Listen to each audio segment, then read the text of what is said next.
What's up, guys, and welcome back to the doctor's office. I am Dr. K. Knight, here to give you proper diagnosis and prognosis and everything comics and comic book characters. We're on issue 2 for Black Panther versus Predator. Versus Black Panther. And it is getting rather intense, so let's go ahead and dig into it. So what we have here is that the Predators have basically taken over the control center for Wakanda.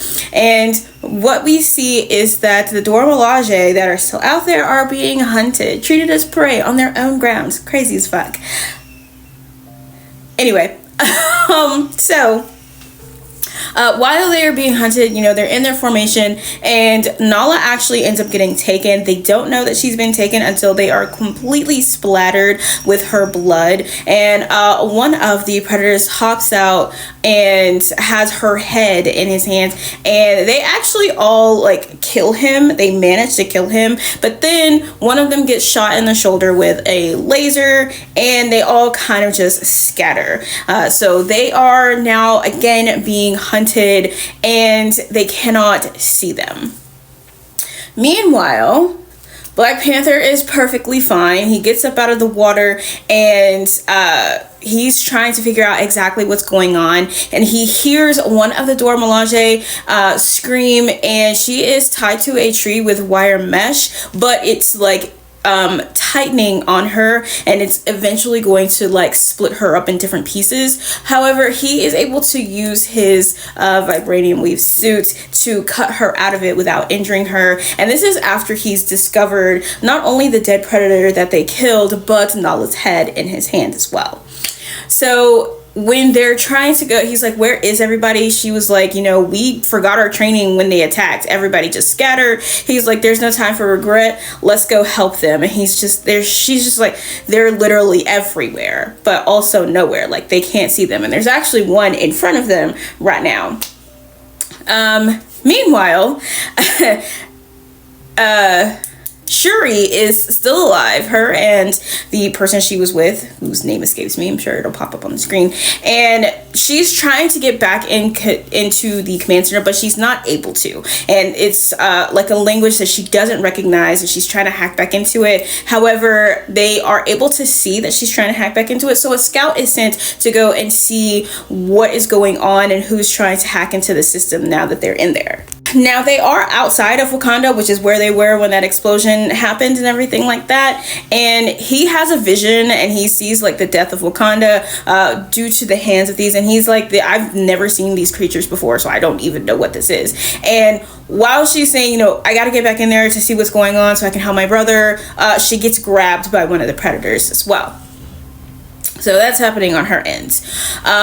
One of the predators that is in front of T'Challa and the Dora Milaje that's with him, I don't think that they said her name, they are attacked by the predator in front of them, but it gets attacked. T'Challa's able to disable its invisibility armor, and it gets eaten by a alligator. And or a crocodile, whichever one. And he actually just ends up killing it so that it's not suffering and so that it can be eaten. And the leader of this predator squad is watching, and he's just like, I want that fucking vibranium suit, because that vibranium suit is fire. That's literally his thought process right now. And he's like, he's definitely killed one of my warriors. What the fuck? And he starts talking about the spear that his brother had, and how he really just wants all of this stuff made of vibranium so that, he can finish off T'Challa and the rest of the people here, while also having a source of vibranium to himself, and then also defeating his brother and getting the admiration of his dad. Now, again, the Dora Milaje has split up, and they are currently being hunted. T'Challa and the Dora Milaje warrior that's with him go after them, and he hops on one of their little bikes to go to the Great Mound, where he finds all of the vibranium is all there. Everything is there. and it's just like he falls into this thing of greed. Y'all kind of like, if you've ever seen The Hobbit, I want to say it's the Desolation of Smaug, going into Battle of the Five Armies, where Thorin gets the sickness, where he's like, there's like a shit ton of gold in there, and he just immediately gets fucking greedy.